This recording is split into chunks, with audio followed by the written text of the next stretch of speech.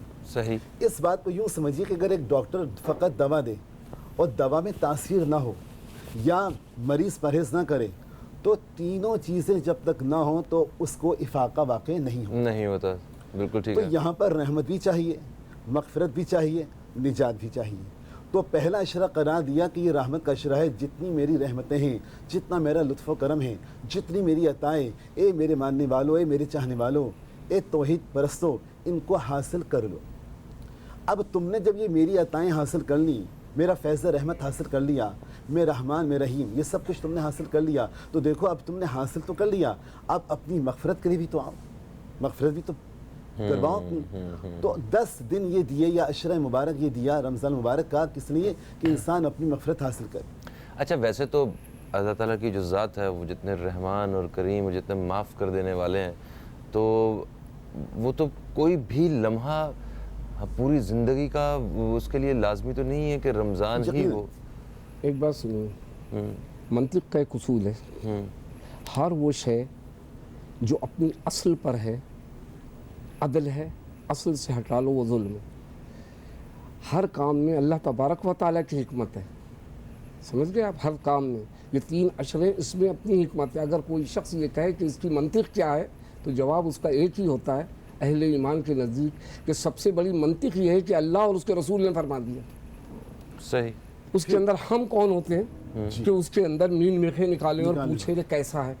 تو ہم اپنے تمام ساتھیوں سے، تمام لوگوں سے کہ اس کے اندر ایک تو بات ہی آ گئی، دوسری بات یہ اچھا، آ ایسے گئی۔ کسی کا اگر کوئی اس طرح سوال کرتا ہے تو ہمیں اس کے سوال کو جواب تو دینا ہے، کیونکہ اللہ تعالیٰ نے ایسا تو کچھ نہیں رکھا کہ جس کا جو صرف اپنے پاس ہی اس کا جواب ہے، سب کا جواب ہے، گالی کا بھی جواب ہے۔ یہ تو بڑی اچھی باتیں ہیں، گالی کا بھی ایک جواب ہوتا ہے۔ لہٰذا ایک بات یہ سن لیجیے آپ کہ اور دنوں کے اندر اتنی بخشش نہیں ہوتی کہ 70,000 افراد کو رمضان کے ایک ایک دن میں بخشا جاتا ہے اور چاند رات کو 70 کو دگنا کر دیا جاتا ہے۔ سبحان اللہ، سبحان اللہ، سبحان اللہ۔ سر بات مکمل کیجیے۔ جس طرح رمضان میں ہر عبادت کا ثواب کئی گنا ہو جاتا ہے، اسی طرح طلب مغفرت بھی کئی گنا ہو جاتی ہے۔ اچھا، ٹھیک ہے، یہ ہے اس کے پیچھے راز اب کی جب بات۔ کوئی آدمی مغفرت طلب کرتا ہے تو اس کی مغفرت بھی کئی گنا ہو جاتی ہے۔ یقیناً ہر وقت جو انسان چاہے توبہ کرے، استغفر اللہ ربی واتوب الیہ، یا ربنا اغفر لی ولوالدی وللمؤمنین یوم یقوم الحساب، یہ تو ظاہر روزانہ کی دعائیں ہیں جو روزانہ انسان مانگتا ہے۔ لیکن جس طرح رحمتیں سینکڑوں گنا، ہزاروں گنا زیادہ ہو جاتی ہیں، اس طرح مغفرت بھی اس کی کئی گنا زیادہ ہو جاتی ہے۔ سبحان اللہ، سبحان اللہ۔ اسی لیے کہا کہ یہ رحمتوں کا عشرہ ہے، یہ مغفرت کا عشرہ ہے، یہ نجات کا عشرہ ہے۔ جہنم سے نجات کی دعائیں کون نہیں مانگتا؟ بھی دیکھیں نا، آپ یوں سمجھیں کہ جہنم میں کوئی نہیں جانا چاہتا، کوئی نہیں جانا چاہتا جہنم، سب اللہ نہیں لے جانا چاہتا ہے۔ ہاں، اللہ رب العالمین خود نہیں لے جانا چاہتا ہے کہ اس کے بندے جہنم میں جائیں۔ اسی لیے انبیاء اور رسول کی ایک لائن لگوا دی کہ ان کو بتاؤ راستہ کہ سیدھے چلیں، ایسی جگہ نہ جائیں کہ گر جائے گا۔ انسان خود بھی نہیں جانا چاہتا اور پروردگار عالم خود بھی نہیں لے جانا چاہتا، ٹھیک ہے، کوئی بھی نہیں چاہے گا مگر ہمارے اعمال ہمیں کھینچ کے لے جائیں گے وہاں پہ، اعمال ہمیں کھینچ کے لے جائیں گے۔ اچھا، پھر جب خود اعمال گندے اعمال ہوں گے، خراب اعمال ہوں گے تو کوئی جانے سے روک بھی نہیں سکتا۔ ہاں، یہ بھی ہے۔ اس کے علاوہ یہ کہ فرعون کے حوالے سے جب حضرت موسیٰ نے کہا کہ فرعون اب تجھ پر عذاب آنے والا ہے، اللہ نے وعدہ کر لیا کہ تجھ پر عذاب آئے گا، فرعون کو جا کر بتایا، روایتیں ہیں، تاریخ ہے، تو قصص الانبیاء آپ پڑھیں تو اس میں حضرت موسیٰ نے جب فرعون کو جا کر بتایا کہ تم پہ کل عذاب آ جائے گا، اس نے اللہ سے توبہ کرنا شروع کر دی۔ اللہ نے اس فرعون کی توبہ کی وجہ سے عذاب کو ٹال دیا۔ اگلے دن عذاب نہیں آیا۔ جب حضرت موسیٰ نے دیکھا کہ عذاب نہیں آیا تو پھر پروردگار عالم سے رابطہ کیا کہ پروردگار عالم تو نے تو وعدہ کیا تھا کہ کل عذاب آئے گا، کہ موسیٰ اس سے مغفرت طلب کر لی تھی، میں رحمان و میں رحیم، کیسے اس کو عذاب دے دیتا جبکہ وہ مجھ سے میرا بندہ ہو کر مجھ سے مغفرت طلب کرا، لہٰذا میں نے اس کی مغفرت کر دی۔ پھر وہی شورشیں شروع کر دی، پھر وہی فرعون نے فتنہ فساد شروع کر دیا، پھر وہی ظلم شروع کر دیے۔ حضرت موسیٰ نے پھر مناجات کی، پروردگار عالم یہ سب کچھ ہو رہا ہے، کہا اچھا ٹھیک ہے، کل اس پر عذاب آ جائے گا۔ حضرت موسیٰ نے جا کر پھر فرعون کو خبر دے دی کہ میرا اللہ تجھ پر کل عذاب نازل کر دے گا۔ فرعون نے پھر مغفرت طلب کر لی، پھر معافی طلب کر لی، پھر اللہ سے رجوع کر لیا۔ اللہ نے پھر عذاب کو ٹال دیا، اگلے دن پھر عذاب نہیں آیا، اس کے بعد پھر حضرت موسیٰ نے رجوع کیا، پروردگار عالم تو نے اس دن سے وعدہ کیا تھا کہ عذاب آئے گا، تو نے ٹال دیا، مغفرت کر لی، اب پھر تو نے عذاب کا وعدہ کیا، پھر نہیں آیا، کہا موسیٰ وہ مجھ سے توبہ کر لیتا ہے، مغفرت طلب کر لیتا ہے، میں رحمان میں رحیم میں غفار میں غفور، اس کی توبہ کو کیسے رد کر دوں؟ اگر میں اس کی توبہ کو رد کر دوں تو اس میں اور مجھ میں کیا فرق رہ جائے گا؟ موسیٰ تم یہ کرنا کہ اگر یہ دوبارہ وہی حرکتیں کرے گا، اس پر عذاب آئے گا تو تم عذاب کی خبر اسے نہیں دینا۔ اگر تم اسے عذاب کی خبر دے دو گے تو پھر وہ پھر مغفرت طلب کر لے گا، پھر عذاب ٹل جائے گا۔ حضرت موسیٰ نے جب تیسری مرتبہ عذاب کی خبر اللہ نے دی تو فرعون کو نہیں پہنچائی، اللہ نے اس پر عذاب نازل کر دیا، کیونکہ وہ مغفرت طلب نہیں کر سکا، جیسے کہ فرمایا تھا مولانا نے کہ وہ تو خود مغفرت کرنا چاہتا ہے، وہ جہنم میں لے کر نہیں جانا چاہتا۔ انا ربکم الاعلیٰ کا دعویٰ کرنے والا فرعون، اس کو پروردگار عالم نے فقط توبہ کی وجہ سے، اپنی طرف رجوع کرنے کی وجہ سے اس پر سے عذاب کو ٹال دیا۔ تو وہ جو ہم امت محمدیہ کے لوگ ہیں، امت محمدی ہیں، اور اگر خدا سے سچے دل سے احتساب کی نیت کے ساتھ اگر توبہ کریں تو کیا وہ ہماری مغفرت نہیں کرے گا؟ بے شک کرے گا، بے شک کرے گا، سبحان اللہ۔ آپ نے ایک بات اور میں ایڈ کروں اس میں، دیکھیے زکوٰۃ کا کوئی ٹائم مقرر تھوڑی ہے، آپ سال بھر دے سکتے ہیں اپنی زکوٰۃ، لوگوں کو جس کو بھی چاہیں، غریب ہے اس کو دے سکتے ہیں۔ یہ رمضان میں کیوں کر رہے ہیں آدمی؟ جس طرح بھی حضرت نے فرمایا، اس لیے کہ رمضان کے اندر تو ایک فرض 70 فرض ہو جاتا ہے اور ایک نفل جو ہے 70 نفل اس کا نفل کے برابر ہو جاتی ہے۔ تو اس کو زیادہ حصول اور برکت اور خیر کے لیے، چونکہ یہ مہینہ ہی اس قدر ہے کہ ایسا مہینہ پھر ہے نہیں، ملے گا آپ کو، آپ کی دعا بھی قبول ہوگی، آپ کو عذاب سے بھی بچا دیا جائے گا، تمام چیزیں ہو جائیں گی، لیکن پھر یہ رمضان المبارک پھر ہاتھ نہیں آئے گا۔ واللہ عالم بالصواب کہ ہماری زندگی میں دوبارہ آئے یا نہ آئے۔ سبحان اللہ۔ ایک وقفے کا وقت پھر سے ہم پہنچا ہے اور وقفے کے بعد واپس آئیں گے تو پھر ہم بات کریں گے کہ اس دوسرے عشرے میں کون سی دعا مانگنی چاہیے اور دوسرے عشرے کی عبادات وہ کیا ہونی چاہیے، اور جو ہمارے بزرگان ہیں اور جو رسول پاک صلی اللہ علیہ وسلم نے خود اپنی زندگی میں اس دوسرے عشرے کو کس طرح وہ منایا ہے، اس بارے میں بات کریں۔ کہیں مت جائیے، نیوز کیفے دیکھتے رہیے، اب تک دیکھتے رہیے، ابھی آپ سے دوبارہ ملاقات ہوتی ہے۔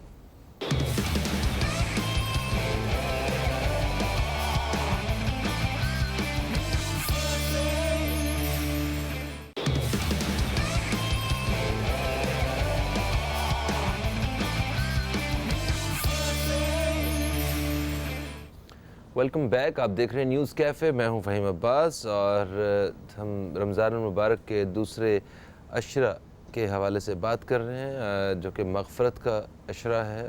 ہمارے ساتھ مہمانوں میں مفتی نواب نفیس قدوسی صاحب ہیں، ہمارے ساتھ آج موجود ہیں علامہ عباس جعفری صاحب، اور میرے ساتھ اسٹوڈیو میں موجود ہیں نعت خواں فوزیہ خادم صاحبہ۔ اچھا مفتی نواب نفیس قدوسی صاحب، کس قسم کی عبادات کا اہتمام کیا جاتا ہے رمضان المبارک کے دوسرے عشرے میں؟ ہماری طرف سے اس مغفرت کے عشرے کے لیے ہماری طرف سے کیا ایفرٹ ہوتی ہے، کیا مختلف ہوتا ہے جو پہلے دو عشروں میں یا پورے سال میں نہیں ہوتا؟ سب سے زیادہ چونکہ مغفرت کا مسئلہ ہے، وہاں استغفار کی کثرت ہوتی ہے، اور یہ ہمیں کس نے بتایا؟ یہ شہزادہ امت امام حسن مجتبیٰ اچھا رضی اللہ تعالی عنہ نے فرمایا، ایک دفعہ تشریف آور تھے، لوگ آ رہے تھے اور اپنے اپنے مسئلے بیان کر رہے تھے، وہ سب کو تلقین فرما رہے تھے، استغفار پڑھو، استغفار پڑھو، استغفار پڑھو، سب جا رہے تھے۔ آخر کے اندر جو احباب بیٹھے تھے انہوں نے سوال کیا کہ حضور آج جو بھی آیا سب کو آپ نے استغفار کا نسخہ بتایا؟ تو فرمایا ہاں، اس لیے بتایا میں نے کہ استغفار جو ہے وہ سب سے بڑا وظیفہ ہے، کیونکہ بندہ جب استغفار پڑھتا ہے تو وہ اللہ کی پناہ میں آ جاتا ہے، اور جو اللہ کی پناہ میں آ جاتا ہے وہ ہر قسم کی تمام برائی اس سے بچتا ہے، غضب سے بچتا ہے، تکالیف سے بچتا ہے، ہر مراد پوری ہوگی وہ استغفار پڑھے۔ سبحان اللہ، سبحان اللہ۔ تو لہذا اس کے اندر کیا کیا جائے کہ استغفار پڑھا جائے کثرت کے ساتھ۔ لہذا اللہ تبارک و تعالی سب کو ہدایت عطا فرمائے، یہ مہینہ ایسا ہے کہ استغفار پڑھے، زیادہ سے زیادہ توبہ کرے، زیادہ سے زیادہ اللہ کے حضور گڑگڑائے، مولا کریم کا کرم اس پر ہوگا. یہ اشرا اسی چیز کا اور اس کا ہی متقاضی. صحیح. علامہ صاحب آپ کیا فرمائیں گے اس حوالے سے کہ کس طرح یہ جو مغفرت کا یہ جو اشرا ہے، یہ مغفرت کا مرحلہ ایک مومن کے لیے آسان ہو جائے، آپ کس طرح بیان فرمائیں گے؟ اس میں یہ ہے فہیم کہ بندے کو چاہیے، جیسا کہ ابھی مولوی صاحب نے فرمایا، کہ کثرت کے ساتھ استغفار کرے. ہاں کثرت کے ساتھ. شہزادی کونین خاتون جنت حضرت فاطمہ زہرا سلام اللہ علیہا نے روزے کے حوالے سے ارشاد فرمایا کہ انسان کو، عبد خدا کو، صرف خالی پیٹ رہنے سے کیا حاصل ہوگا جب تک کہ اس کے اعضاء و جوارے روزے سے نہ ہوں. جب تک کہ اس کا اعضاء و جوارے روزے سے نہ ہو، خالی پیٹ رہنے سے کچھ بھی حاصل نہیں ہوگا. تو اس کا مطلب یہ ہے، اور اس کے بعد فرماتی ہیں کہ جو ہمیں کتابوں میں روایت ملتی ہے کہ استغفار رمضان میں کثرت سے اس وظیفے کو اختیار کیا جائے تاکہ پروردگار عالم کے یہاں، دیکھیں کون فرما رہا ہے، خاتون جنت، اور ان کے بارے میں مشہور روایتیں ہیں کہ کثرت کے ساتھ عبادات کرتی تھیں. خاتون جنت ہیں مگر عبادات کرتی ہیں، خاتون جنت ہیں مگر استغفار کرتی ہیں. خود رسول کائنات کے بارے میں روایتیں وارد ہوئی ہیں. کون رسول کائنات؟ سرتاج الانبیاء، شافع محشر، کہ جن کی وجہ سے لوگوں کو شفاعت ملے گی. کیا ان کے جنت میں جانا کوئی شک و شبہ رکھتا ہے؟ معاذ اللہ ممکن ہی نہیں ہے. مگر اس کے باوجود کثرت کے ساتھ، بالخصوص رمضان المبارک میں کثرت کے ساتھ استغفار کیا کرتے تھے. اور جیسا کہ بھی آپ نے فرمایا کہ ہم کیا کریں، کیا اہتمام کریں عبادتوں کا. دیکھیں ایک بات یاد رکھیں، رمضان میں روزے دار کا ہر عمل خود بخود عبادت بن جاتا ہے. یہ پروردگار عالم کی عطا ہے. نیند عبادت، سانس تسبیح خداوند عالم کے برابر ثواب دے رہی ہے. یہ سانس جو روزے دار کو آ رہی ہے، تسبیح خداوند عالم کے برابر ثواب عطا کر رہی ہے. نیند عبادت میں شمار ہو رہی ہے. ہر نیک عمل اس کا، جملہ سنی گا، ہر نیک عمل اس کا مقبول ہو رہا ہے. یہ لازمی نہیں ہے کہ ہر نیک عمل قبول ہو جائے، اس کی بارگاہ میں مقبول ہو جائے، مگر روزے دار کا ہر نیک عمل، ہر عمل اس کا جو وہ خدا کی راہ میں کرتا ہے، خدا کی خوشنودی کے لیے کرتا ہے، اس کا پروردگار عالم کی بارگاہ میں قبول ہو رہا ہے. اچھا، یہ ویسے جنرلی جو بھی نیک جو اعمال ہوتے ہیں وہ لازمی نہیں ہوتا کہ وہ قبول بھی ہو رہے ہوں. آپ فرما رہے ہیں نا کہ لازمی نہیں کہ نیک عمل جو ہے وہ قبول ہو رہا ہو. تو کیا ایسا ہوتا ہے کہ آپ اللہ تعالیٰ کے لیے یا کوئی ویسے آپ نے اگر کوئی نیک عمل کیا ہے تو اس کی قبولیت ہی نہ ہو رہی ہو؟ جی ہاں، ایسا بھی ہوتا ہے کہ اگر نیک عمل کوئی ہو رہا ہو وہ قبول نہ ہو. مثال کے طور پہ ایک روایت آئی ہمارے سامنے کہ اس دفعہ حاجی بہت ہیں، کہ حاجی کا بہت کہاں ہیں؟ حاجی تو بہت کم ہیں. حاجی تو بہت کم ہیں. ٹھیک ہے، ہاں، حاجی بہت ہیں، یعنی حاجی کم بہت کہاں ہیں؟ حاجی تو بہت کم ہیں. اس لیے کہ بہت سے حاجی تو فقط کاروبار کے لیے آئے ہیں. اس لیے کہ بہت سے حاجی حج کرنے فقط اس لیے آئے ہیں تاکہ یہ پتہ لگے کہ ہمارا یہ 18واں، یہ ہمارا 16واں، یہ ہمارا 20واں حج ہے. ہم اتنے امیر ہیں کہ ہر سال یا دوسرے سال حج کرنے آ رہے ہیں. یا ہمارے نام کے ساتھ حاجی لگ جائے، الحاج لگے، الحاج لگ جائے، الحاج لگ جائے. صحیح ہے. ٹھیک ہے، یہ ہم اس لیے آ رہے ہیں، یا اپنی عمارت کا روب ڈالنے کے لیے، یا کاروبار کرنے کے لیے، یا غریب اس لیے جا رہا ہے. معذرت کے ساتھ میں سب غریبوں کو نہیں کہہ رہا، یہ ایک روایت ہے، ایک جملہ ملتا ہے ہمیں تاریخ کا کہ اس لیے جا رہا ہے کہ وہ یہ بتائے کہ میں نے غریب ہونے کے باوجود پائی پیسے جمع کر کے اور اس کے باوجود میں حج کر کے آیا ہوں اور وہاں سے کچھ لے زیادہ رہا، آخرت کا نہیں دنیا کا لے کر آیا ہوں. تو حاجی تو بہت تھے، کثرت تھی، تعداد بہت تھی، لاکھوں حاجی تھے، مگر ان میں خلوص سے دل سے حج کرنے والے بہت کم تھے. سب پر قبولیت کا دعویٰ نہیں لگے گا، ٹھیک ہے، سب پر قبولیت کا فتویٰ نہیں لگے گا. جنہوں نے خلوص سے دل کے ساتھ فقط اللہ کی راہ میں اللہ کی خاطر کیا ہے، ان کا حج وہ مقبول حج ہے. صحیح، یعنی کہ یہ بات جو ہے وہ طے ہو گئی. آپ مطلب آپ کی اس مثال سے یہ واضح ہو گیا کہ کچھ نیک اعمال ایسے ہوتے ہیں جو ہم اپنی طرف سے کر رہے ہوتے ہیں مگر اللہ تعالیٰ کی بارگاہ میں وہ قبول نہیں ہو رہے ہوتے. صحیح. اچھا سر، آپ یہ بتائیے کہ جب استغفار پڑھنے کا آپ نے کہا کہ حضرت حسن علیہ السلام، امام حسن وہ فرمایا کرتے تھے کہ استغفار پڑھو، تو جب کوئی استغفار پڑھ رہا ہوتا ہے بیسیکلی تو یہ توبہ ہے نا، کہ اللہ سے توبہ کر رہا ہوتا ہے ایک انسان، تو اسے ذہن میں اس چیز کا پورا خیال ہونا لازمی ہے کہ میں ان چیزوں کی توبہ کر رہا ہوں، یا میں کس چیز کی میں مغفرت جو ہے نا وہ کہ میں آئندہ یہ کام نہیں کروں گا، یا ایک جنرلی بس استغفر اللہ یہ ایسے پڑھنا ہوتا ہے؟ دیکھیے اس سے بھی ملے گا، لیکن ایک بات بھی یاد رکھیے، ہر شخص اپنی ذات کا آپ محتسب ہے. بے شک ہے. مجھے نہیں پتا آپ کے دل میں کیا ہے، زبان پہ کیا ہے، آپ خود جان رہے ہیں. بالکل صحیح ہے. فتویٰ کے لیے آتا ہے حکم کہ فتویٰ پہلے اپنے دل سے لو، دل سے لو کہ میں نے جو روزہ ترک کیا ہے، جو میں نے روزہ چھوڑ دیا ہے، اب مجھ میں طاقت ہے رکھنے کی یا میں فدیہ دوں؟ خود ہی رکھے، سوچے وہ کہ ہاں مجھ میں طاقت ہے، میں رکھ سکتا ہوں، میں جان نہیں چھڑاؤں گا فدیہ دے کر، یا میں رکھ ہی نہیں سکتا ہوں. جب میں رکھ ہی نہیں سکتا ہوں تو بس ٹھیک ہے، پھر مجھ پہ لاگو آ گیا کہ میں اس کا فدیہ دے دوں. اسی طرح آدمی وہ سوچتا ہے کہ میں نے کون کون سے گناہ کیے یا کون کون سی میں نے اللہ تبارک و تعالیٰ کی نافرمانی کی. اگر اس کو مد نظر رکھ کے کیا جائے، کیونکہ بعض بزرگان دین کا کہنا یہ ہوتا ہے کہ جہاں پر تو نے بیٹھ کر گناہ کیا وہیں بیٹھ کر اپنی مغفرت چاہے کہ اللہ تبارک و تعالیٰ اس کو زیرو کر دے. آپ اگر کوئی گناہ کریں گے تو ایک گناہ کا ملے گا نا اس کا آپ کو، ہاں ایک گناہ کاؤنٹ کیا جائے گا. ٹھیک ہے نا، ایک گناہ کاؤنٹ کیا جائے گا. لیکن وہیں پر اگر تو ایک نیکی کرے گا تو 10 نیکی کا ثواب ملے گا. تو لہذا وہیں بیٹھ کے تو مغفرت کی دعا کر لے. یہ کیوں کہا گیا ہے؟ اسی لیے کہا گیا ہے کہ بندہ اپنے دل اور دماغ میں شعور اور لاشعور اور تحت شعور میں یہ سوچ لے کہ میں مغفرت چاہ رہا ہوں اللہ سے، جو میں نے پچھلے سال یہ کام کیے اللہ مجھے معاف فرمائے.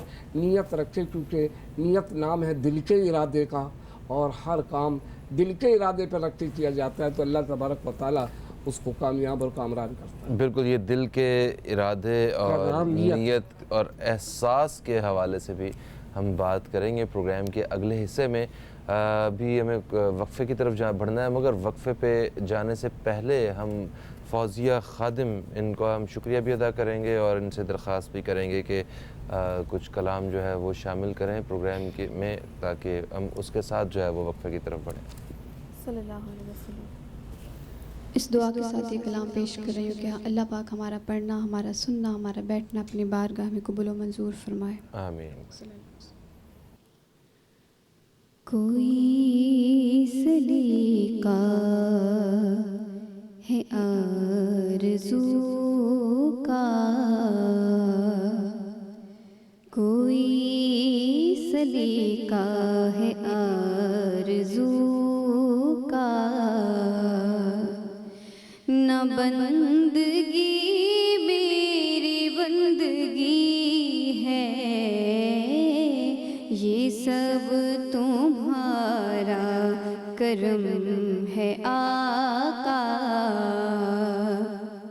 کہ بات اب تک بنی ہوئی ہے، یہ سب تمہارا کرم ہے آقا، یہ سب تمہارا کرم ہے آقا. کسی کا احسان کیوں اٹھائیں اور کسی کو حالات کیوں بتائیں، کسی کا احسان کیوں اٹھائیں، کسی کو حالات کیوں بتائیں،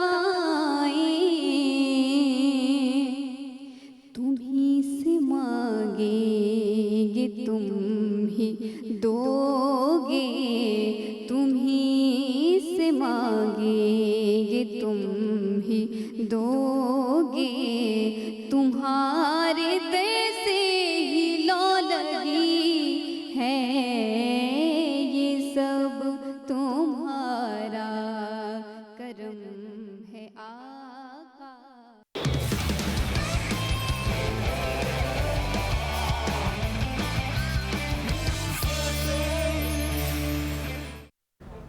ایک وقفے کے بعد آپ سب دوستوں کو پھر سے خوش آمدید کہتے ہیں ہم نیوز کیفے میں. اور نیوز کیفے میں آج ہم جس موضوع پہ بات کر رہے ہیں وہ موضوع ہے ماہ سیام کا دوسرا عشرہ، مغفرت کا عشرہ، اس حوالے سے بات چیت کا سلسلہ جاری ہے۔ میرے ساتھ مہمانوں میں موجود ہیں مفتی نواب نفیس قدوسی صاحب، میرے ساتھ آج مہمانوں میں موجود ہیں علامہ عباس جعفری صاحب، اور ابھی ہمیں جوائن کیا ہے عبدالسبحان صاحب نے ہمیں جوائن کیا ہے، جو کہ خاص طور پہ تشریف لائے ہیں ہری پور سے، اور بہت اچھے نعت خواں بھی ہیں۔ آج ان سے پروگرام میں ہم ان سے درخواست کریں گے کہ ہمارے پروگرام میں وقفے سے نعت رسول مقبول صلی اللہ علیہ وآلہ وسلم وہ پیش کرتے رہیں۔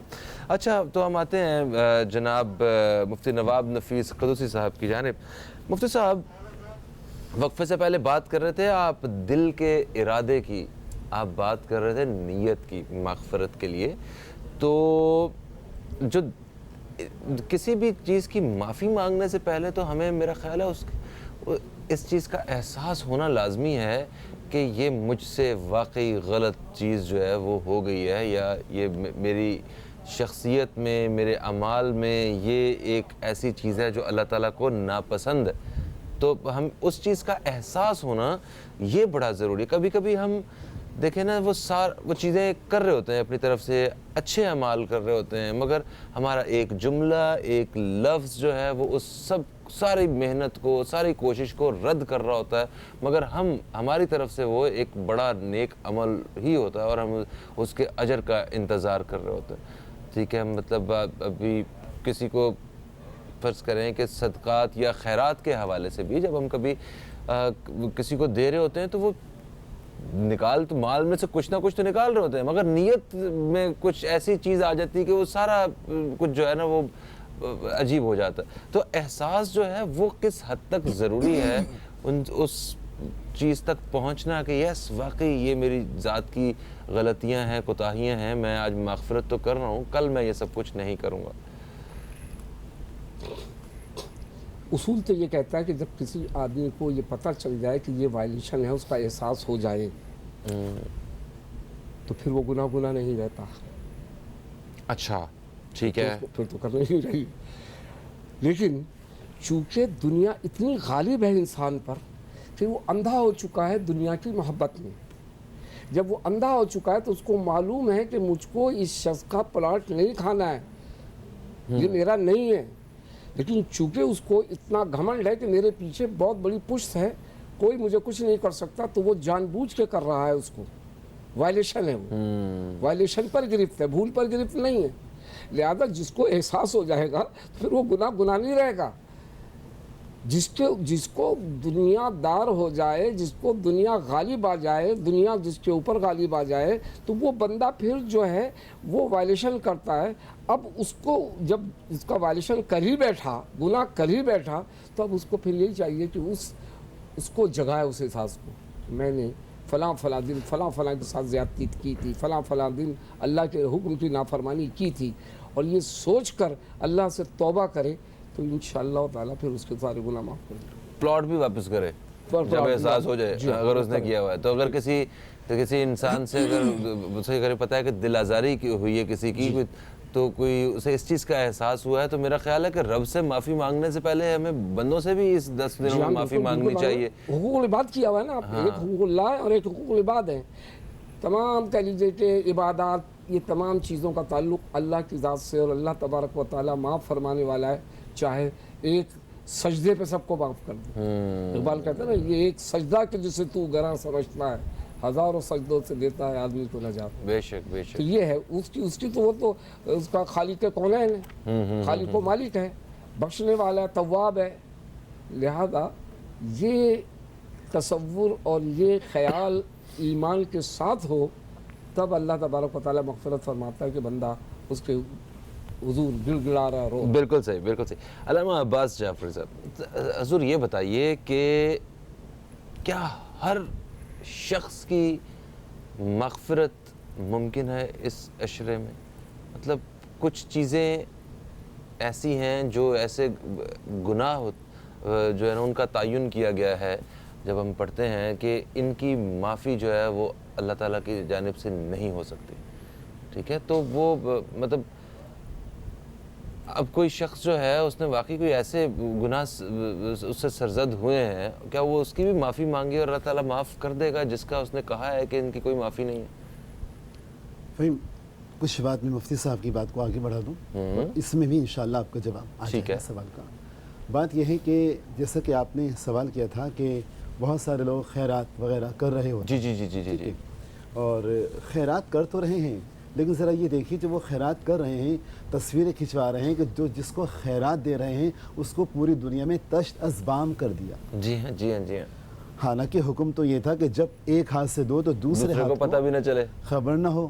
میڈیا پہ آ کر کے فلاں ادارہ اتنے لوگوں کو دے رہا ہے, وہ یہ تصویر بن رہی ہے فیس بک سوشل میڈیا پر آ کر جس طرح سے ہو رہا ہے آپ دیکھ رہے ہیں. آپ نے کسی غریب کی مدد کی ہے, کسی مستحق کی مدد کی ہے تو ٹھیک ہے, وہ آپ کا اور آپ کے اللہ اور اس مستحق کے درمیان کا معاملہ تھا. یہ چوتھا آدمی کہاں سے آ گیا؟ یہ آپ نے لوگوں کو کیوں بتا دیا؟ ہم نے تو یہ روایتیں پڑھی ہیں کہ پیٹھ پر بوریاں لاد کر اناج کی راتوں کو اور پھر پہنچائی جایا کرتی تھی گھروں میں مستحقین کے, تاکہ رات میں لے جا کر جو لے جا رہا ہے اس کو بھی کوئی نہ دیکھ لے کہ کہاں لے جا رہا ہے, چلے کہ ان کے گھر جا رہی ہیں. جی ٹھیک. تو اب کہنے کا مطلب یہ ہے کہ اگر خیرات بھی کر, رمضان میں تو دیکھا ہوگا آپ نے کہ بہت سارے اشتہارات آ جاتے ہیں مختلف قسم کی تنظیموں اداروں کی طرف سے, زکوٰۃ ہمیں دیں, خیرات ہمیں دیں, فطرہ ہمیں دیں, اور اس کے بعد پھر ان کے پروگرام منعقد ہوتے ہیں کہ جس میں سوشل میڈیا پر ساری تصویریں وائرل کی جاتی ہیں, سارے پروگرام نے اتنوں کو دیا, یہ دیا, ان کو دیا, ان کو دیا. یہ اچھا کام تو نہیں. وہی نا, مطلب آپ نے کچھ 100 روپے کا پیکٹ جو ہے نا ایسے پکڑا ہوا ہے اور وہ اس کی بھی تصویر پوری کھنچوائی جا رہی ہے, تو یہ تو واقعی کبھی کبھی عجیب لگتا ہے. غلط بات, ایسا نہیں ہونا چاہیے. ایک ہاتھ سے دیں دوسرے ہاتھ کو خبر بھی نہ ہو, ایسا ہونا چاہیے. ٹھیک ہے, ایک بات. دوسری بات یہ کہ آپ نے یہ فرمایا کہ کیا ہر شخص کی مغفرت ہے, تو سنیے انشاءاللہ ہر شخص کی مغفرت ہے. ہاں, وہ غفور ہے, وہ رحیم ہے, وہ مغفرت کرنا چاہے گا تو ہر گناہ کی مغفرت کرے گا, الا حقوق العباد. وہ کیسے؟ جیسے کہ آپ نے خود ہی تو تھوڑی دیر پہلے فرمایا تھا کہ اگر ایک آدمی کی کسی نے غیبت کی ہے, غیبت, ٹھیک ہے, میں لفظ الزام نہیں کہہ رہا ہوں, تہمت نہیں کہہ رہا ہوں, غیبت اگر کی ہے, ٹھیک ہے, وہ چیز اس میں پائی جاتی ہے. تھوڑا سا غیبت کو ایکسپلین کر دیں ذرا ایک جملے میں تاکہ چیزیں اور کلیئر ہو جائیں. غیبت اور الزام, تہمت اور غیبت دونوں میں فرق ہے. غیبت اگر کسی میں کوئی چیز موجود ہے اور اس کو کسی اور سے بیان کر دیا جائے, اس کی پیٹھ پیچھے, اس کے پیچھے, جس کو وہ برا سمجھے کہ نہیں یہ بات بری ہے, میرے بارے میں یہ کہنی نہیں چاہیے تھی, جو اس کو بری لگے, یہ غیبت ہے. الزام جو کچھ تھا ہی نہیں, تہمت جو تھا ہی نہیں, وہ آپ نے کہہ دیا, اس کو لگا دیا کہ فلاں آدمی تو فلاں کام کرتا ہے. مثال کے طور پہ ایک مثال دے رہا ہوں, اللہ نہ کرے معاذ اللہ من ذالک, نعوذ باللہ من ذالک, ایک آدمی الزام لگا دیا, ایک کہہ دیا یہ شراب پیتا ہے جبکہ وہ شراب نہیں پیتا, یہ الزام ہے. ایک آدمی, جی فلاں آدمی کی آواز بہت باریک ہے, مثلا فلاں آدمی کی آواز بہت باریک ہے, اب اس لفظ سے وہ چڑھتا ہے کہ میری آواز کو باریک کہا جائے, اسے برا فیل ہوتا ہے, وہ اسے اچھا نہیں سمجھتا.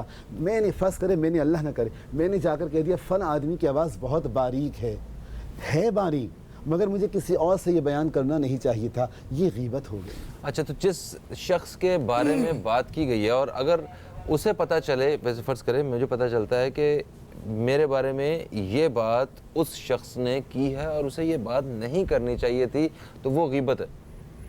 اگر اچھا وہ غیبت ہے. اچھا, اگر آپ جس شخص کے بارے میں بات کر رہے ہیں اور اسے وہ ناگوار گزرے, یہ پتہ چلے کہ اس نے وہاں بیٹھ کے یہ بات کی ہے, تو یہ غیبت ہے اگر اس میں پائی جاتی ہے تو. ہاں اچھا ٹھیک ہے. اور اگر نہیں پائی جاتی تو یہ الزام ہے. تو الزام ہے, وہ الزام جو ہے وہ چھوٹی چیز بتائی گئی ہے, غیبت بڑی چیز ہے.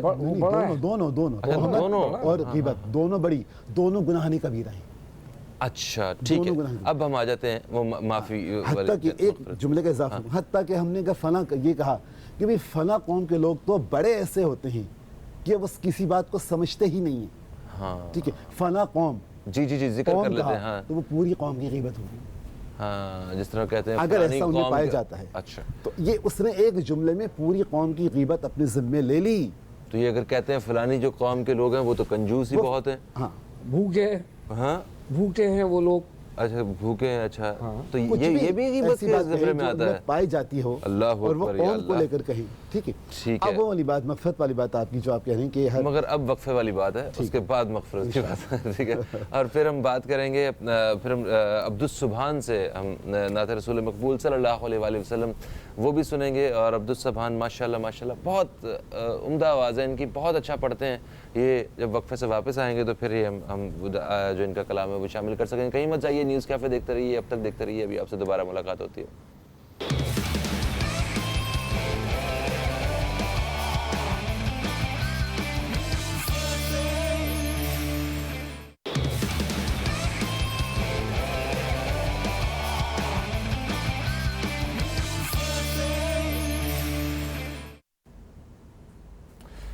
Welcome back. اب دیکھ رہے ہیں نیوز کیفے, میں ہوں فہیم عباس. ماہ سیام کے دوسرے عشرے کے حوالے سے بات چیت کا سلسلہ جاری ہے, اور مغفرت کے عشرے کے حوالے سے ہم بات کر رہے ہیں مفتی نواب نفیس قدوسی صاحب سے, ہم بات کر رہے ہیں علامہ عباس جعفری صاحب سے. اور سر وقفے سے پہلے بات ہو رہی تھی آپ سے, آپ نے بتایا کہ وہ چھوٹی چھوٹی وہ چیزیں جو ہم سے واقعی یہ ہو جاتی ہیں, ہمیں اندازہ بھی نہیں ہوتا کہ ہم نے یہ غلط کیا ہے کسی کے بارے میں, یا ہم نے تو ویسے ہی بات کی تھی, غیبت تھوڑی کی تھی, مگر وہ تو غیبت کے زمرے میں ہی آ رہی ہے. یا ہم نے تو یا کسی سے سنا اور ہم نے اس بات پہ یقین کر لیا اور دو لوگوں کو آگے بتا دیا, وہ الزام کی شکل جو ہے نا وہ اختیار کر لی. تو یہ تو بڑی تکلیف دہ چیز ہے. اب اس کا کیسے احساس ہونا چاہیے ہمیں خود, اور اس کا ان 10 دنوں میں معافی مانگ کے آگے کس طرح یہ سلسلہ تھمنا رکنا چاہیے تھا, اس بارے میں تو تھوڑا سا بیان کریں. آپ کے سوال کا وہیں پہلا حصہ کہ ہم نے فلاں سے سنا اور بغیر تصدیق کے بات کو آگے بڑھا دیا, پھیلا دیا. جیسے سوشل میڈیا پہ ایک میسیج آئے واٹس ایپ پہ اور سب گروپوں میں ڈال دیا گیا. ہاں جھوٹی وہ میسج کی کوئی مستند نہیں ہوتا, وہ میسج اگر اس طرح سے کنوے ہو رہا ہے یا آگے پہنچایا جا رہا ہے تو یہ بھی غیبت کے زمرے میں شمار ہو جائے گا. فقط کہنا ہی نہیں, اشارے سے بھی اگر کہہ رہے ہیں یا کسی اور ذریعے سے کوئی غلط بات کسی کے بارے میں آگے پھیلا رہے ہیں, غلط بات اگر ہے الزام ہو گیا, سچی بات اگر آپ پھیلا رہے ہیں سچ ہے اور اس کو برا لگ رہا ہے تو یہ غیبت ہو گئی, چاہے وہ سوشل میڈیا پر ہی آپ کوئی وائرل نہ کر دیں, ٹھیک ہے. الا ظالم حکمران,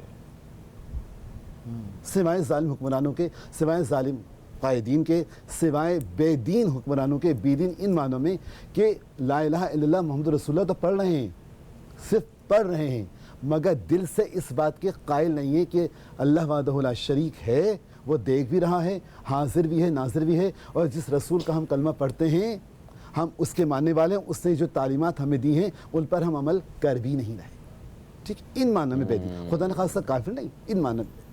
اچھا, مسئلہ یہ ہے کہ جیسا کہ آپ نے فرمایا کہ ہم تو بہت ساری باتیں کر جاتے ہیں, جی ہاں, اس لیے رسول کائنات نے آج سے 1450 سال تقریباً پہلے ارشاد فرما دیا تھا کہ آدمی کے لیے جھوٹا ہونے کے لیے یہی کافی ہے کہ سنی سنائی بات کو بغیر تصدیق کے آگے بڑھا دے. جھوٹے کی صفت آ گئی, آدمی کے جھوٹا ہونے کے لیے یہی کافی ہے کہ وہ سنی سنائی بات کو بلا کسی تصدیق کے, بغیر تصدیق کے آگے بڑھا دے. اور جھوٹیا کو کہتے ہیں کاذب, جھوٹ بولنے والا. لعنت اللہ علی الکاذبین, جھوٹوں پر اللہ کی لعنت ہوتی ہے. ٹھیک ہے. تو ہمیں یہ سارا کچھ جو ہوتا ہے ہم سے, ٹھیک ہے, کہیں نہ کہیں کوئی اب سے غلطی ہو جاتی ہے, اور ہم اب یہ ساری باتیں سننے کے بعد یقیناً جتنے بھی لوگوں نے سنا ہے وہ سوچ رہے ہوں گے کہ اوکے یہ جو ہم نے بات کی تھی یہ تو اس زمرے میں آ گئی, ہماری نیت تو ایسی نہیں تھی. تو وہ احساس جو ہے وہ اس وقت پیدا ہو رہا ہے. تو اب وہ کس انداز میں معافی مانگے اور آئندہ کس طرح اس سے بچے رہیں, ذرا اس بارے میں مختصر جس کے بارے میں بات کہی گئی ہے اس سے معافی مانگے. ٹھیک ہے. اگر وہ میسر نہیں ہے, ٹھیک ہے, اگر وہ نہیں مل سکتا تو خدا سے معافی مانگے, اور حشر میں جب ملاقات ہو تو اس سے معافی مانگے. یعنی کہ یہ نیت کریں کہ وہ حشر میں ملے گا تو میں معافی مانگتا ہوں, میں معافی مانگتا ہوں. اے شخص, میں نے تیرے بارے میں جو تجھے مجھ سے نہیں مل رہا, ملاقات نہیں ہو رہی یا نہیں ہو سکتی, میں معافی مانگتا ہوں کہ میں نے غلط کہا. پروردگار عالم تو مجھے معاف فرما. جب حقیقی طور پہ وہ نادم ہوگا, پشیمانی کا اظہار کرے گا, ندامت کا اظہار کرے گا, اللہ اس کو معاف کر دے گا. اور بعض روایتوں کے جملے یہ ہیں کہ اس بندے کی طرف سے بھی اللہ اس کو معاف کر دے. سبحان اللہ, سبحان اللہ, سبحان اللہ. حقیقی ندامت, حقیقی پشیمانی, سہوا نہ ہوا ہے, غلطی سے ہوا ہے, ندامت کا اظہار کر. پشیمانی کا احساس. سبحان اللہ. عبد السبحان کیا پڑھیں گے یار؟ کچھ پروگرام میں شامل کریں نا ذرا ہماری یہ جو محفل ہے جس میں اللہ تعالیٰ کی بڑائی پیش کی جا رہی ہے، اس میں تھوڑی شان بڑھائیں ذرا ہماری محفل کی. حضرت جبریل کا یوں آنا جانا اور ہے، حضرت جبریل کا یوں آنا جانا اور ہے، طالب و مطلوب کا ملنا ملانا اور ہے، طالب و مطلوب کا ملنا ملانا اور ہے، ایسا بالے چل مجھے، ایسا بالے چل مجھے تو روبرو سرکار کے، سبالے چل مجھے تو روبرو سرکار کے، اپنے منہ سے داستان اپنی سنانا اور ہے، اپنے منہ سے داستان اپنی سنانا اور ہے، جانا موسیٰ کا کجا، جانا محمد کا کجا، جانا موسیٰ کا کجا، جانا محمد کا کجا، اپنا جانا اور ہے، رب کا بلانا اور ہے، اپنا جانا اور ہے، رب کا بلانا اور ہے، عشق میں ثابت قدم، عشق میں ثابت قدم رہنا نہیں آسان رہی، عشق میں ثابت قدم رہنا نہیں آسان رہی،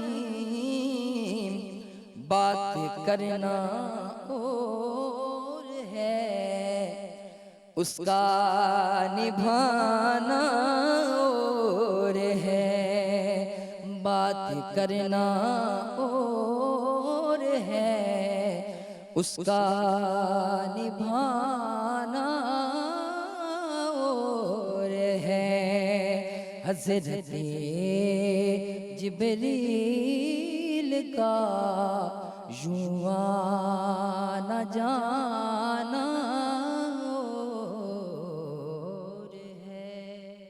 انشاءاللہ بہت شکریہ آپ کا عبد السبحان. ابھی ہم آپ سے ایک اور وقفے کے بعد ایک اور نعت بھی ہم اپنے پروگرام میں شامل کریں گے. اچھا مفتی نواب نفیس قدوسی صاحب، سر دیکھیں یہ تو ہم نے سنا ہے کہ روز محشر نہ بیٹا باپ کا ہوگا نہ باپ بیٹے کا ہوگا، کوئی رشتہ نہیں ہوگا آپ کا، تو اس وقت ہمیں کسی کی کوئی پرواہ بھی نہیں ہوگی کہ کون جو ہے وہ جنت میں جا رہا ہے یا دوزخ میں جا رہا ہے، ایسا ہی ہے نا کچھ معاملہ. مگر دنیا میں ہمیں فکر ضرور رہتی ہے کہ ہمارے یہ بڑے ہیں، یہ اس دنیا سے چلے گئے ہیں، اللہ تعالیٰ ان کی مغفرت فرمائے. تو ان کی مغفرت کے لیے ہم فکر مند بھی رہتے ہیں، پڑھتے بھی رہتے ہیں، رمضان میں ان کی عبادتیں بھی کر رہے ہوتے ہیں، ہر دعاؤں میں ان کا یاد بھی کر رہے ہوتے ہیں. تو ان 10 دنوں جو مغفرت کے حوالے سے جو بڑے عظیم دن ہیں سال کے، ان کا فائدہ کیسے اٹھایا جا سکتا ہے اپنے عزیزوں، ان عزیزوں کے لیے جو اس دنیا سے جا چکے ہیں، وہ جو جن کو یہ 10 دن نصیب نہیں ہوئے؟ بڑا اچھا سوال ہے، بہت چکتا ہوا سوال ہے، بڑا تکلیف دہ سوال بھی ہے اور بہت ہی زیادہ خوشخبری بھی ہے اس میں. دیکھیں اللہ تبارک و تعالیٰ نے توحید کے بعد جو سب سے بڑا درجہ رکھا ہے وہ والدین کا. والد کو خوش رکھا تو اللہ کو خوش رکھا، والد کو ناراض کیا تو اللہ کو ناراض کیا. تو سرکار دو عالم فرما رہے کہ اگر پوچھ رہا ہے کہ میں اس پر جاؤں جہاد پر، اگر تجھ میں یہ پہلے بتا جہاد کے اوپر جانے کے لیے کہہ رہا ہے تیرے گھر میں والدین ہیں کا اماں ہیں، قبل جاؤ ان کی خدمت کر، ہو گیا تیرا جہاد، ہو گیا تیرا جہاد. ایک بات. اسی طرح عزیز و اقارب بھی اللہ کی مخلوق ہے، اللہ تبارک و تعالیٰ نے متعین کیا ہوا ہے. وذوی القربا سب سے پہلے آئے گا والدین کے بعد قرابت دار. ایک شخص نے آ کے سوال کیا یا رسول اللہ صلی اللہ تعالی وسلم میرے والد کا انتقال ہو گیا تو یہ پہلے فرمائیے کہ میں کیا بہتر کام کروں. فرمایا اپنے والد کے لیے مغفرت کی دعا کر، اور وہ رشتہ دار جن سے ان کی بہت گہری وہ تھی انٹیمیسی یعنی دلچسپیاں تھیں ان کی محبت کر. وہ جو ان کے دوست تھے ان کا بھی ادب و احترام کر. یہ 3 چیزیں کر تو بس سمجھ لے تو اپنے ابا کے لیے سب کچھ کر رہا ہے. تو ایک تو یہ ہو گیا. ہر مسلمان میں قدرت نے ایک عجیب و غریب جذبہ رکھا ہے. ٹھیک ہے مجھے معلوم ہے کہ میرا قیامت کے دن میرا نہ بیوی کام آئے گا نہ میرے بچے کام آئیں گے، میں ان کے لیے کھٹ مار رہا ہوں، صبح سے شام تک جاتا ہوں یہ کر رہا ہوں. لیکن ایک قدرت نے عجیب و غریب قسم کا جذبہ دے رکھا ہے. ایک رشتہ دیکھا ہے بلڈ کا کہ میں جو بھی کروں گا اپنے بچوں کے فیور میں کروں گا، جو بھی کروں گا اپنی بیوی کے کروں گا. یہ مشیت عزدی ہے، اللہ تبارک و تعالیٰ کا متعین کردہ ایک رشتہ ہے، بنایا ہوا رشتہ ہے. رشتہ داری نے جب اللہ سے سوال کیا بارے اللہ تو مجھے رشتہ داری بنا رہا ہے رشتہ دار لوگوں کا، تو یہ پہلے بتا کہ اس کا اگر یہ میری نافرمانی کریں یا میری بات نہ مانے، اللہ نے کہا کہ جو تیری بات نہیں مانیں گے میں ان کی بات نہیں مانوں گا. تو یعنی اتنے گہرے رشتے ہیں کہ اس کو فراموش دنیا میں نہیں کیا جا سکتا. یہی تو ایک عجیب و غریب حکمت ہے کہ یہاں کچھ ہے وہاں کچھ ہے. ہاں یہاں کچھ ہے، یہاں پر ایک سوچ کا معیار، احساس کا جو بھی احساس آپ فرما رہے ہیں. جی ادارہ بناتے ہیں آپ احساس، لہٰذا اتنا یہ یاد رکھیے کہ یہاں پر ایک عجیب و غریب قسم کا ماحول ہے، ایک عجیب و غریب قسم کا ایٹماسفیئر ہے، ایک عجیب و غریب قسم کا رشتہ ہے جس پہ مرا جا رہا ہے آدمی. وہاں جا کے کچھ نہیں ہوگا. بیٹا کہے گا مجھے کیا پتہ نہیں کہاں سے لایا تھا پیسے جو مجھے روٹی کھلا رہا تھا. ہاں صحیح ہے. اب بتاؤ وہ بیچارہ کیسے کر رہا ہے. تو اس سے بہتر ہے کہ وہ محنت کرنے والا صرف یہ سوچ لے کہ یار میں اس کو عقل حلالی کما کے لا کے دے دوں، اس لیے کہ جو عیش و عشرت میں یہاں حرام کے پیسے اس کو کرواؤں گا تو یہ تو مجھے خود پکڑوا دے گا. بالکل ایسا. اچھا مگر آپ یہ بھی دیکھیں کہ جو لوگ اس دنیا سے چلے جاتے ہیں جی ان کے لیے اگر ان کی اولادیں یا ان کے عزیز یا ان کے احباب دعا کر رہے ہیں تو یہ بھی ان کے لیے ایک بڑی اعزاز کی بات ہے کہ آپ اس دنیا سے چلے گئے مگر آپ کے لیے دعا کرنے والے موجود ہیں. اس کو کہتے ہیں اولاد جو ہے صدقہ جاریہ ہوتی ہے اور آزمائش بھی ہوتی ہے. صدقہ جاریہ ہے کہ دعا کر رہی ہے. ہاں اس کا مطلب یہ ہے کہ وہ تابع دار ہے. اور صدقہ جاریہ اس کے اندر اگر تابع دار نہیں ہے تو اس کو کوئی پرواہ بھی نہیں ہے. پتہ نہیں ابا صاحب جو گئے ختم ہوا معاملہ 40 روز کے بعد میں نے رو دھو کے سب ختم کر دیا، اب تو آنسو بھی سوکھ گئے. بھائی اب کیا کریں، ابا تھے تو یہ کرا کرتے. ہاں صحیح ہے. تو یہ تو ایک عجیب و غریب خود غرضی کا رشتہ ہے. بس ایک رشتہ جو ہے وہ صرف اللہ اور اس کے رسول کا بہت ہے گہرا. بتائیے آپ کہ سرکار دو عالم صلی اللہ تعالی وسلم ہماری جب حکم ہوگا ان کو تو ہماری شفاعت کر رہے ہوں گے، ہمارے گھر کا کوئی آدمی ہماری سفارش نہیں کر رہا. اسی لیے تو کہتے ہیں کہ مطلب اگر عشق کرنا ہے تو پھر ان اسے کیوں نہیں سے کرو کیجئے جہاں سے فائدہ ہونا ہے دنیا میں بھی اور آخرت اسی میں بھی. لیے تو سرکار دو عالم صلی اللہ تعالی وسلم سے سوال کرنے والے کہتے تھے میرے ماں باپ آپ پر فدا قربان یا رسول اللہ مجھے رہنمائی فرمائیے. اس کے معنی بتا دیجیے. اس کو پتہ ہے نا کل کو ماں باپ نے پہچان نہیں رہا ہونا تو کہتے ہیں ماں باپ قربان. جی جی لہٰذا یہ سارے رشتے. اچھا سر یہ تو ابھی مجھے بتائیے کہ جو لوگ واقعی جن مطلب جیسے ٹی وی دیکھ رہے ہیں اور ان کے عزیز جو اس دنیا میں نہیں ہیں دنیا سے جا چکے ہیں وہ ان 10 دنوں کا کس طرح فائدہ اٹھائیں اور ان کے لیے کیا دعا کریں اور کون سے اعمال اپنی عبادات میں شامل کریں کہ ان کا بھی فائدہ ہو ان کے ذکر کے ساتھ؟ ظاہر ہے کہ ہر نفل عبادت ایصال کی جا سکتی ہے. قانون شریعت بتا رہا ہوں. اچھا نہ نفل فرض ہو سکتا ہے نہ واجب. ٹھیک ہے. نفل عبادت ایصال کی جاتی ہے قرآن پڑھ کر ذکر و اذکار کر کے ٹھیک ہے. کسی کو صدقہ خیرات دے کر. کیونکہ ہم نے تو ایک چیز سوچ لیا کہ ٹھپا لگ گیا ہم نے صرف زکوٰۃ دی اور ہم بری الذمہ ہو گئے. جی جی جی جی. ارے بھائی وہ تو سلسلہ پورے سال پوری جب تک ہو تو چل رہا ہے. اللہ دے رہا ہے تو دو. زکوٰۃ میں بھی ہماری نیت یہی ہوتی ہے کہ کسی طرح ہمیں کم سے کم دینا پڑے کوئی بچ جاؤں میں. کوئی مولانا صاحب یہ کہہ دیں کہ ٹھیک ہے تم پہ نہیں بنتی. نہیں تو ایک مجھ سے کہا نا کہ 7.5 تولے سونا آپ کہہ رہے ہیں نا بس میں 7.5 تولے پہ دوں گا لہٰذا اس لیے کہ میرے پاس تو 20-22 تولے. ارے میں نے کہا تم پاگل ہو. تو 7.5 تولے منیمم حد رکھی ہے شریعت نے. اس کے بعد جو جتنے بھی ہے تم تو ٹوٹل پہ دو گے جتنے بھی ٹوٹل ہے. چور راستہ ڈھونڈا ہوتا ہے. یہ کیا ہوتا ہے نا کیونکہ نیت میں فٹ پڑ گئی ہے. ہاں صحیح ہے. اچھا تو ابھی کیا ان 10 دنوں میں آپ نے کہا جیسے کہ عطیات وغیرہ جو ہے خیرات وغیرہ وہ کریں یہ نفل عبادت ہے. نفل عبادات کریں اس کے اندر ان کے لیے دعا کریں کہ اللہ ان کو بھی معاف فرما ان کے گناہ کبیرہ اور صغیرہ کو معاف فرما ان کے معاملے کو بہتر فرما. سرکار دو عالم صلی اللہ تعالی وسلم کی شفاعت نصیب فرمائیں. کسی صاحب نے بڑے خوبصورت انداز میں مجھے ایکسپلین کیا اور مجھے بڑی اچھی بھی لگی دل کو بھی لگی یہ بات. انہوں نے کہا کہ اگر واقعی آپ کی ماں اس دنیا میں نہیں ہے اور اگر آپ ماں کے لیے کچھ کرنا چاہ رہے ہیں ان کی تو آپ سب سے اچھا آپ کے لیے یہ ہے کہ اس کے سب سے عزیز لوگ ہیں قریبی لوگ ہیں جائیں ان کی جا کے خدمت کیجئے. ان کی مطلب خالہ کی خدمت کریں. باپ ہے تو پھپھی کی. اگر کوئی نافرمان ہے نا اور ماں مر گئی جب ماں مر گئی تو وہ کدھر جائے تو وہ توبہ تو کرے جا کے قبر پہ لیکن اس کی خالہ سے جا کے اپنی سگی خالہ سے جا کے معافی مانگے اس کی بہن سے تب وہ معاف کرے اور وہاں پر جا کے. ٹھیک ہے سر کیونکہ اب ہمیں وقفے کی طرف جانا ہے تو شارٹلی کچھ آپ اس میں ایڈ آن کرنا چاہیں. یہ 10 دن جو آپ نے فرمایا کہ مغفرت کے رکھے گئے ہیں اس میں زیادہ سے زیادہ اپنے مرحومین کے لیے مغفرت کرے خصوصاً والدین کے لیے. ٹھیک ہے. رب ارحمہما کما ربیانی صغیرہ تو یہ ہے نا کہ پروردگار عالم ان پر ویسا رحم فرما جیسے بچپن میں انہوں نے مجھ پر رحم فرمایا. تو یہ ضرور ہے کہ والدین کے لیے جو اولاد زندگی میں والدین کی نافرمان ہوتی ہے وہ والدین کے مرنے کے بعد فرما بردار ہو سکتی ہے. اس حوالے سے کہ والدین کے لیے زیادہ زیادہ مغفرت طلب کرے. رمضان کا مہینہ مستجاب الدعا کا مہینہ ہے دعاؤں کی قبولیت کا مہینہ ہے. انشاءاللہ جب خلوص سے دل سے دعا کریں گی والدین کے لیے اولاد تو یہ دعا ان والدین کے حق میں ضرور بالکل صحیح ہوگا. جی ایک وقفے کا وقت ہے. وقفے سے واپس آتے ہیں تو ہم مزید بات کریں گے اپنے مہمانوں سے اور نعت رسول مقبول صلی اللہ علیہ وسلم وہ بھی شامل کریں گے عبد السبحان کی آواز میں. تو کہیں مت جائیے. نیوز کیفے دیکھتے رہیے. اب تک دیکھتے رہیے. ابھی ہم آپ سے دوبارہ مل رہے ہیں.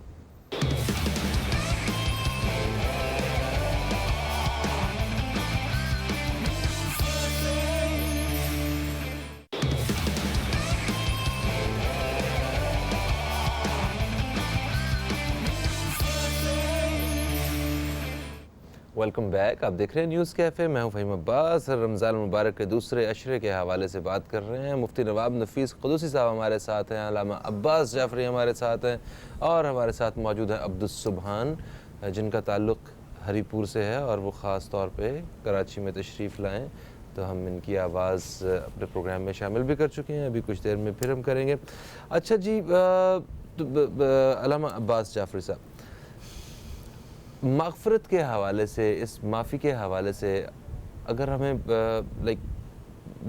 حقوق اللہ کے بارے میں تو آپ نے بتا دیا. حقوق بندے کے بارے میں جو معافی اگر مانگنی ہو تو اس کے بارے میں کیا کہیں گے آپ؟ دیکھیں پروردگار عالم کے ہاں کسی چیز کی کوئی کمی نہیں ہے حتیٰ کہ اس کا حکم یہ ہے کہ تم عبادات اپنی استطاعت کے مطابق کرو. لا یکلف اللہ نفسا الا وسعہا. اللہ کوئی تکلیف دیتا ہی نہیں سوائے اس کے کہ بندے میں جتنی قدرت جتنی طاقت ہوتی ہے اس کے مطابق ہی تکلیف دیتے ہیں. عبادت اپنی استطاعت کے مطابق عبادت اپنی یہ نہ ہو کہ آپ کثرت کی شریعت میں کثرت نہیں ہے. شریعت میں کوانٹیٹی نہیں دیکھی جاتی, کوالٹی دیکھی جاتی ہے. ٹھیک ہے, دین اسلام میں کوانٹیٹی نہیں دیکھی جا رہی بلکہ کوالٹی دیکھی جا رہی ہے. آپ روزانہ رات بھر نمازیں پڑھتے رہیں, کچھ بھی کرتے رہیں, ٹھیک ہے, دن بھر عبادت کرتے رہیں, مگر اس میں خلوص نیت نہ ہو, سب بیکار ہے. میں لفظ بیکار کہہ رہا ہوں, یہ بیکار ہے. ہاں, اگر آپ نے جو پروردگار عالم نے جو عبادت فرض کی ہے, اگر آپ نے خلوص نیت کے ساتھ وہ کر لی, یہی بہت ہے اس کے لیے. ٹھیک ہے. اچھا, پھر وہ محتاج عبادت نہیں ہے, وہ لائق عبادت ہے. ہم محتاج ہیں کہ ہم اس کی عبادت کریں, وہ لائق عبادت ہے, اسے اپنی عبادت کی ضرورت نہیں ہے, لیکن چونکہ وہ لائق عبادت ہے تو ہم اس لیے اس کی عبادت کرتے ہیں. مولا کائنات حضرت علیہ السلام نے جملہ ارشاد فرمایا, روایتوں میں موجود ہے, تاریخ کی کتاب میں موجود ہے, کہ میں نہ تو جنت کے لالچ میں اللہ کی عبادت کرتا ہوں, نہ جہنم کے خوف سے اللہ کی عبادت کرتا ہوں. وہ لائق عبادت ہے, اس لیے اس کی عبادت کرتا ہوں. ٹھیک ہے.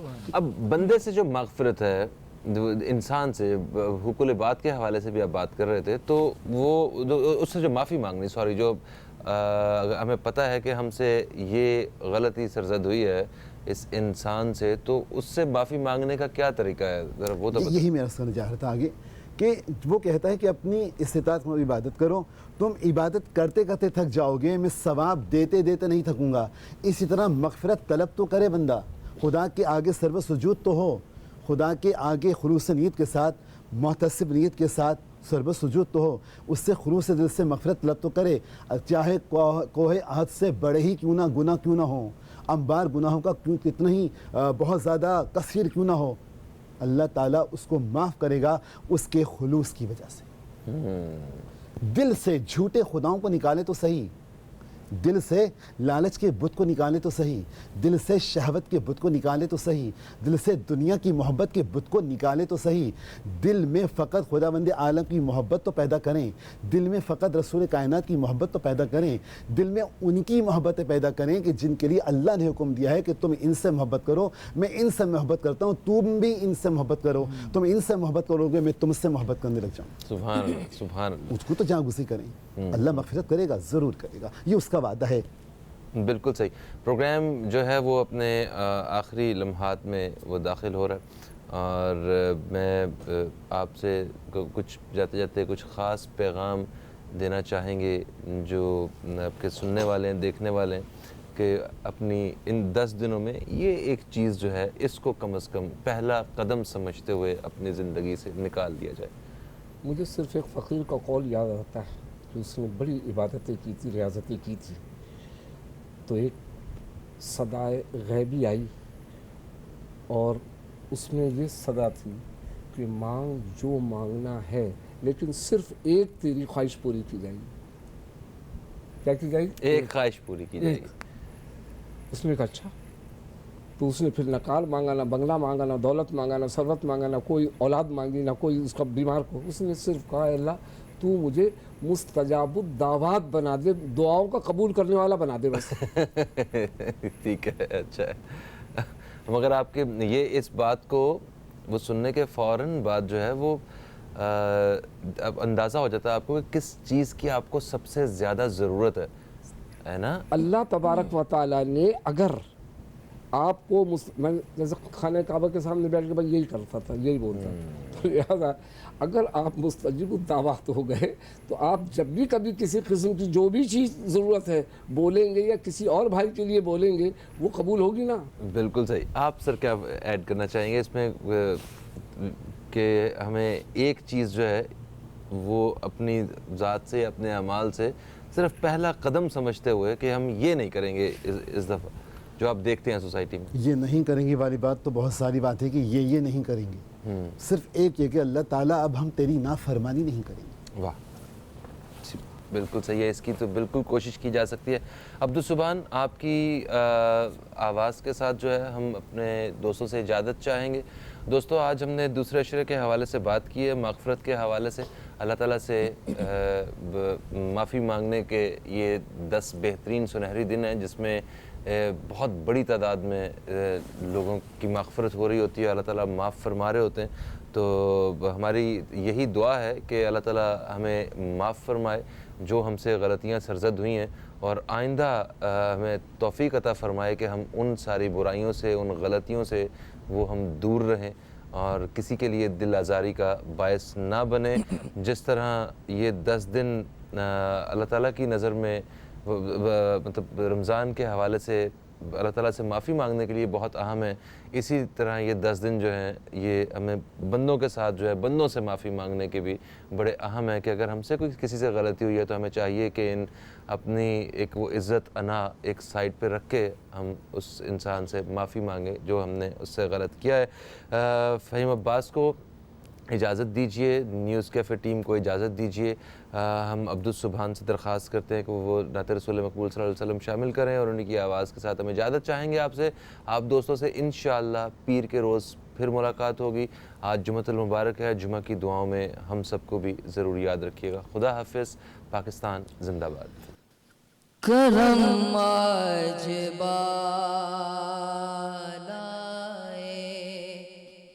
بام آ گیا ہے, کرم آج بالائے بام آ گیا ہے, زباں پر محمد کا نام آ گیا ہے, زباں پر محمد کا نام آ گیا ہے, کرم آج والائے. مجھے مل گئی